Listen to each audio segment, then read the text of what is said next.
Cela correspond souvent à des vies à 100 à l'heure. D'ailleurs, nous n'avons qu'une vie. L'expression nous n'avons qu'une vie est stupide sur le sujet. Par rapport, je parlais précédemment à ceux qui cumulent les voyages en avion. L'expression est stupide sur le sujet. De nos vies, nous laissons des traces pour les siècles et les générations suivantes. Aujourd'hui, ces traces sont en forme de message global pour les plus gourmands.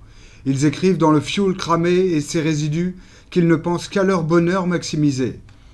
En écrivant ces lignes et en m'engageant à la modération, je souhaite léguer, moi qui n'ai pas d'enfant pourtant, un autre message, qui rime, j'espère, avec courage.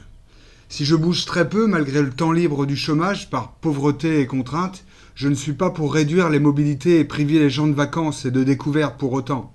Entendons-nous bien, je considère qu'il est indispensable de voyager, mais je souhaite que nous procédions tout autrement, en repensant les temps de vie. De congés. Les jeunesses doivent être invitées à tisser des liens. Les travailleurs et travailleuses doivent circuler sans doute mieux et peut-être davantage si cela est partagé dans les hiérarchies de l'entreprise, par exemple. Je veux que le commerce et les marchandises, en revanche, reculent.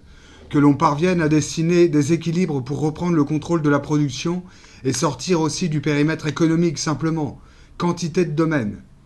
Sortir du périmètre économique, quantité de domaines. Le mettre dans le social, dans le culturel.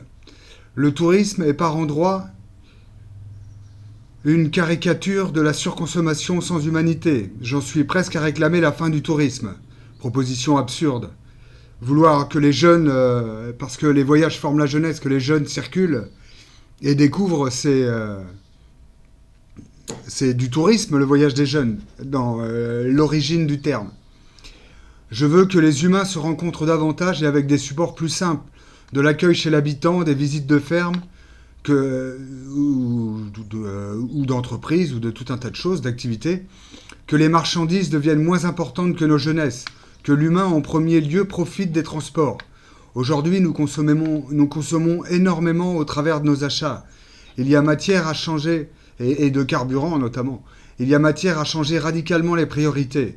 Quand on imagine les milliers de porte-conteneurs en circulation et tout l'emploi industriel de seconde zone, souvent associé à la répartition mondiale de la production, nous pourrions être navrés un peu plus. Navrés de ne rien connaître de l'Asie et de la Chine qui nous équipent largement.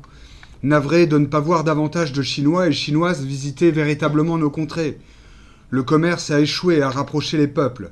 Le retour de la guerre en Europe continentale, comme l'impossibilité pour un pays comme Israël de penser la paix,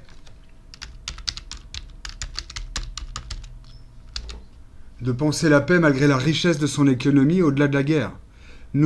Tout nous pousse à comprendre qu'il faut changer de paradigme. Nous devons nous approprier les outils du libre-échange avec comme vocation la rencontre des peuples en premier lieu.